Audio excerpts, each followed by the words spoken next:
नमस्कार दोस्तों, स्वागत है आपका हमारे चैनल SGSI डिक्टेशन क्लब में। सबसे पहले हम हमारे आदरणीय स्वर्गीय गुरु श्री सतीश गौतम सर को चरण स्पर्श करेंगे और आगे बढ़ेंगे। आज हम आपके लिए प्रीवियस ईयर एग्जाम से डिक्टेशंस लेकर के आए हैं 80 शब्द प्रति मिनट और 100 शब्द प्रति मिनट में। सभी बच्चे लाइक शेयर सब्सक्राइब कर दीजिए भाई। जितने न्यू स्टूडेंट्स हैं व्हाट्सएप ग्रुप में जुड़ने के लिए डिस्क्रिप्शन में नंबर दिया हुआ है और डेस्कटॉप स्क्रीन पर भी आपको हमारा जो नंबर शो हो रहा है, आप वहां से हमारे व्हाट्सएप ग्रुप को ज्वाइन कर सकते हैं आगे की बेटर स्टडी के लिए। एग्जामिनेशन का माहौल चल रहा है, एग्जाम्स का माहौल है। अभी बैक के एग्जाम्स, स्टेनो बैक वालों के एग्जाम्स आ गए हैं, 25 तारीख से हैं जैसा हमारे अनुमानित सोर्स बताते हैं। बाकी एक्चुअल एग्जाम भी संभवतः इसी के आसपास होंगे, अगर पोस्टपोन होंगे तब भी आपको मालूम चल जाएगा। इसीलिए चैनल के साथ बने रहिए और अच्छी नई नई अपडेट्स के लिए हमारे साथ जुड़े रहिए। आज की क्लास की पहली डिक्टेशन ज्यादा टाइम वेस्ट ना करते हुए मैं आपको देना चाहूंगा। देखिएगा, यह जो डिक्टेशन है राज्य व्यावसायिक परीक्षा जनवरी 2015 का पेपर है। आशुलिपि हिंदी, आशुलिपि श्रुतिलेख व्यावहारिक। ठीक है, डिक्टेशन की गति है 80 शब्द प्रति मिनट और उस समय इस डिक्टेशन में 50 अंक मिला करते थे। 45 मिनट ट्रांसक्रिप्शन करने का समय था, 5 मिनट पढ़ने का था, 5 मिनट में डिक्टेशन दिया जाता था। ये 60 मिनट्स का 55 मिनट्स का आपका टोटल एग्जाम होता था। चलिए आज का पहला डिक्टेशन लिखेंगे। रेडी, लिखिए। अध्यक्ष महोदय, आज वर्षा की बहुत कमी है। खास तौर से मैं अपने क्षेत्र की बात आपको बतलाना चाहता हूं। 15 साल पहले जितनी वर्षा वहां होती थी उतनी वर्षा आज भी होती है। नहर के पानी को वहां पहले ही लिया जाता है, बांध बना हुआ है, किंतु हमारे यहाँ के लिए पानी नहीं दिया जाता है। पानी न मिलने के कारण लोगों को काफी परेशानी का सामना करना पड़ता है। वहां नलकूप भी लगवाए गए हैं जिससे लोगों को लाभ पहुंचा है। उन्हें पानी मिलने लगा है, लेकिन किसानों की परेशानी कम नहीं हुई है, क्योंकि उन्हें पानी नहीं मिल पा रहा है। ना पहली योजना से प्रयत्न कर रहा हूं कि हमारे क्षेत्र के लिए पर्याप्त पानी की व्यवस्था हो जाए। वहां सिंचाई के लिए पानी उपलब्ध कराया जाना चाहिए जिसके किसानों को राहत मिल सके। लेकिन बार बार यह बात कहकर टल जाती है कि बहुत बड़ा बांध बन रहा है। जब बांध बन जाएगा तो पानी की कमी नहीं होगी, सबको पानी मिलने लगेगा। 4 योजनाओं में यही कहा जाता रहा है।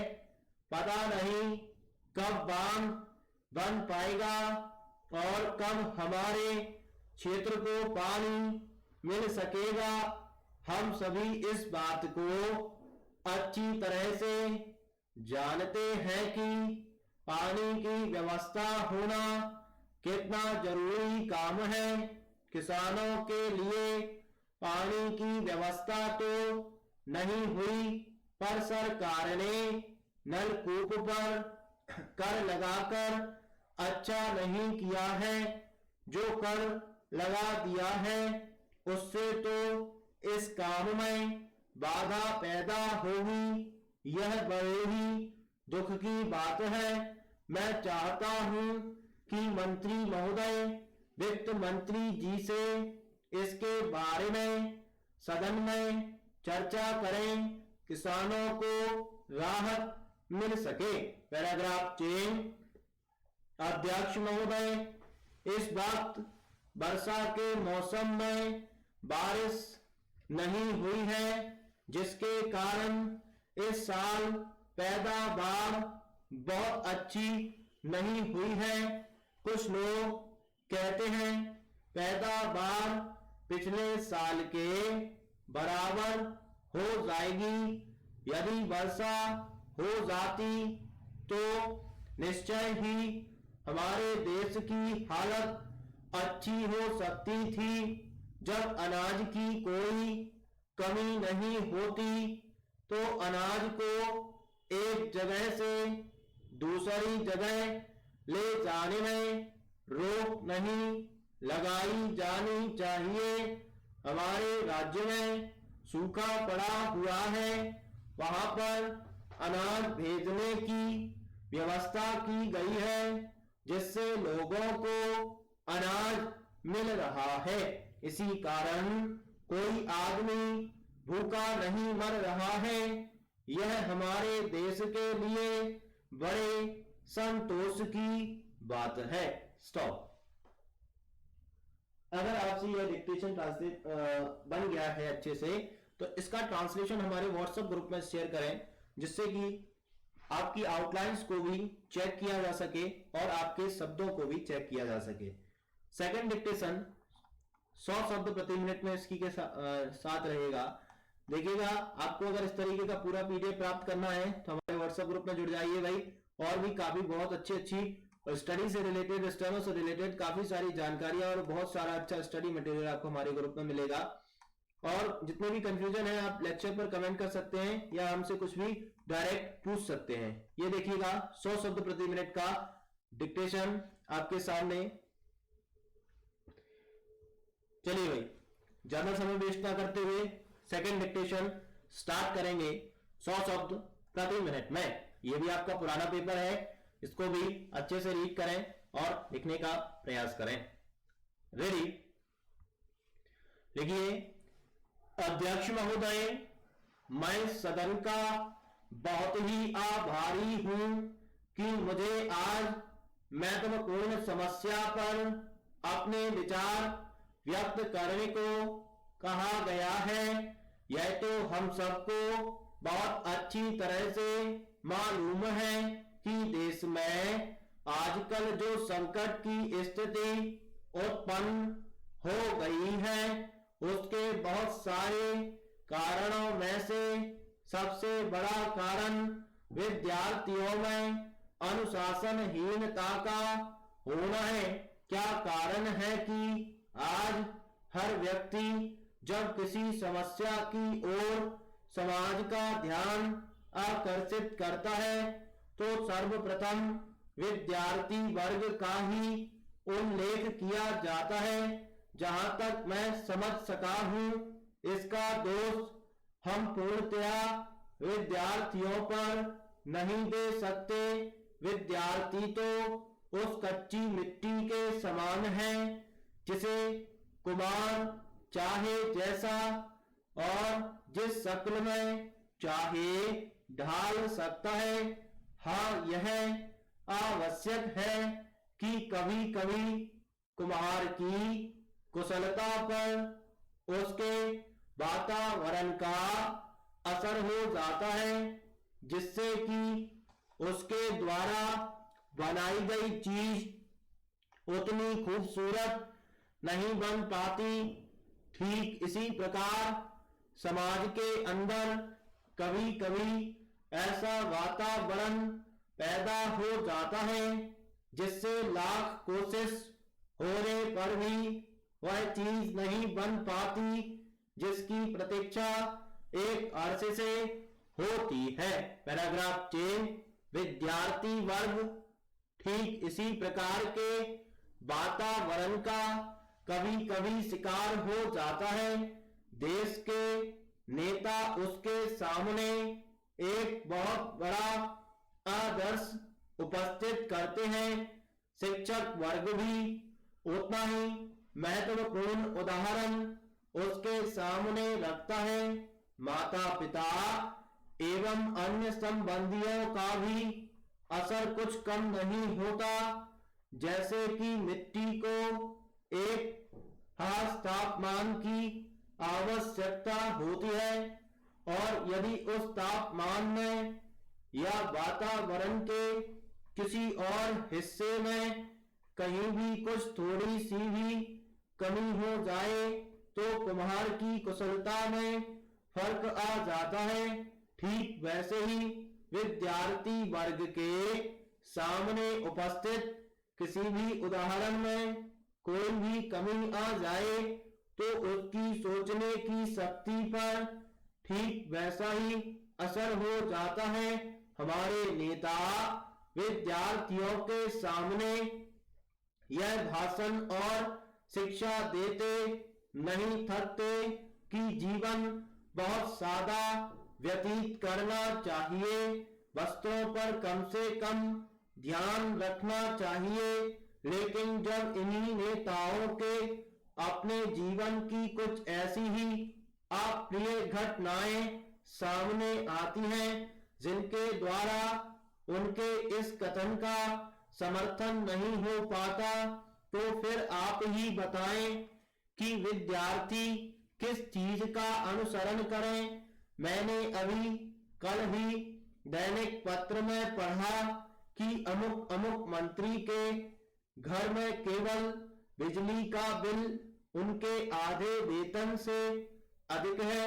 कुछ और भी ऐसे ही तथ्य सामने आए हैं जिनको देखकर स्वयं अपने आप को धोखा हो जाता है कि आखिर ऐसी कौन सी बात है जिसने हमको इस हालत में पहुंचा दिया है। पैराग्राफ 10 माँ बाप एवं अन्य संबंधियों का भी ऐसा ही असर हमारे विद्यार्थियों पर होता है।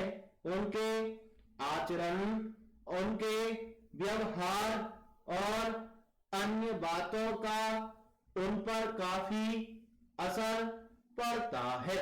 स्टॉप। 100 शब्द प्रति मिनट में आपके लिए ये डिक्टेशन।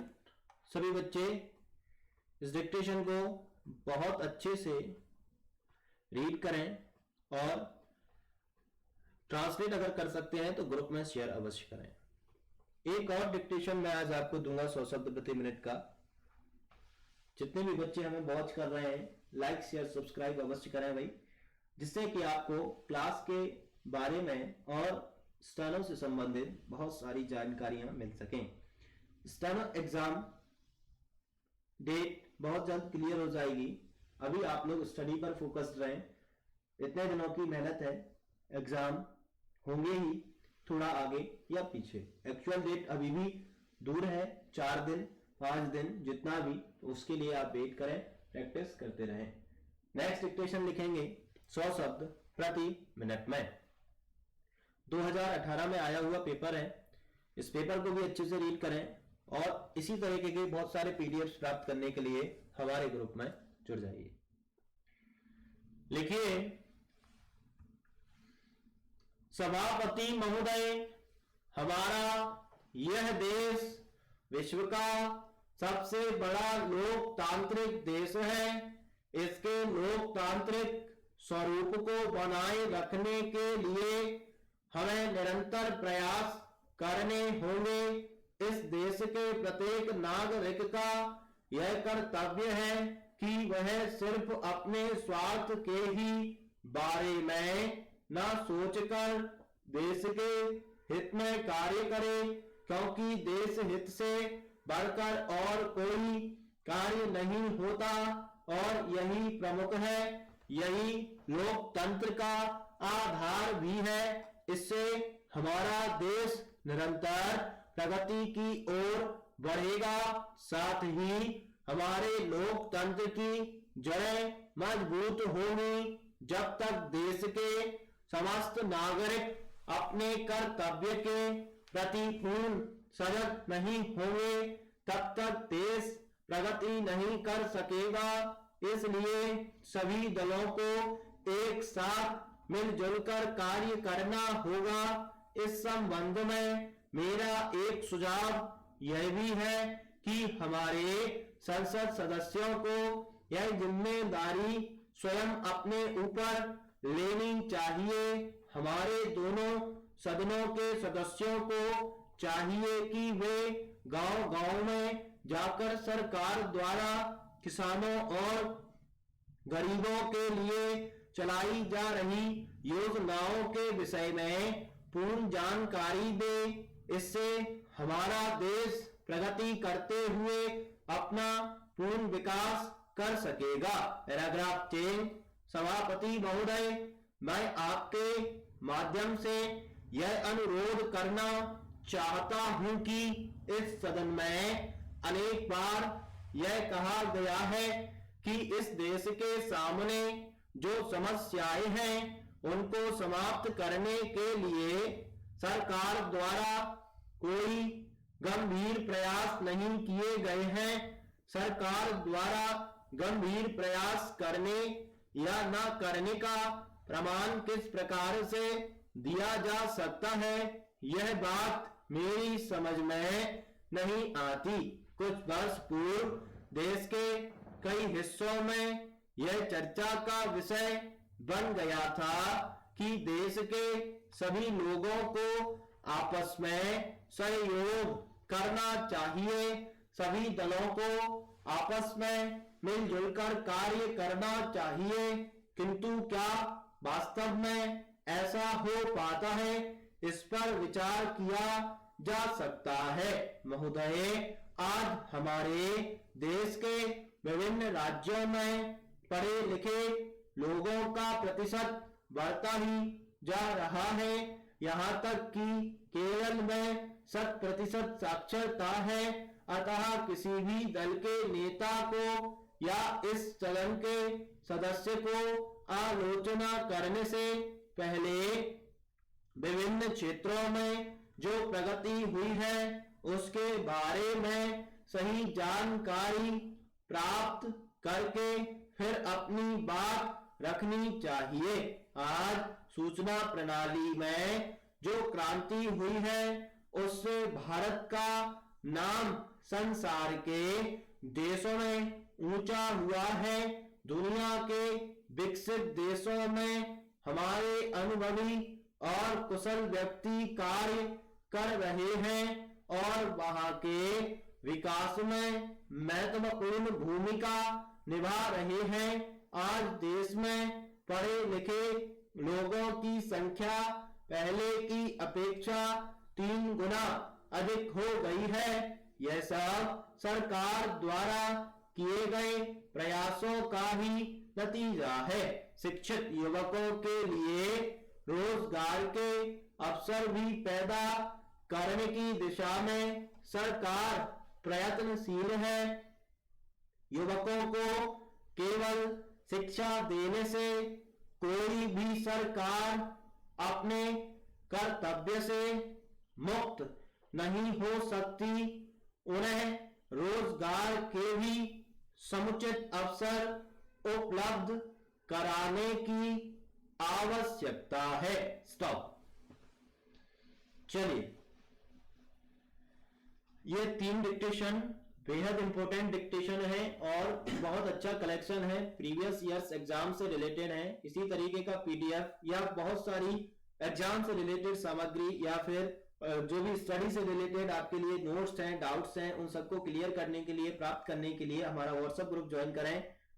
डिस्क्रिप्शन में नंबर दिया हुआ है या डेस्कटॉप स्क्रीन पर आपको नंबर शो हो जाएगा। इन डिक्टेशंस का पीडीएफ, जिन बच्चों से ये डिक्टेशन अभी बन गई है, जो हमारे ग्रुप में जुड़े हुए हैं, सभी बच्चे फटाफट से इनका ट्रांसलेशन करके हमारे ग्रुप में शेयर करें, क्योंकि जिससे हम आपका ट्रांसलेशन और आपकी आउटलाइंस को चेक कर सकें। ठीक है, चलिए भाई। गौतम स्टाइल इंस्टीट्यूट से जुड़ने के लिए धन्यवाद। एसजीएसआई डिक्टेशन क्लब में हर रोज नया नया अपडेट्स देते हैं और हर रोज नई नई जानकारी आपको स्टानो से संबंधित मिलती है। सभी को हमारे साथ जुड़ने के लिए धन्यवाद। जितने न्यू स्टूडेंट्स हैं, डेस्कटॉप स्क्रीन पर आपके नंबर दिया हुआ है हमारा, वहां से आप हमारा व्हाट्सएप ग्रुप ज्वाइन कर सकते हैं। अभी के लिए इतना ही। नमस्कार। लाइक शेयर सब्सक्राइब करते रहिए। मिलेंगे नेक्स्ट लेक्चर में।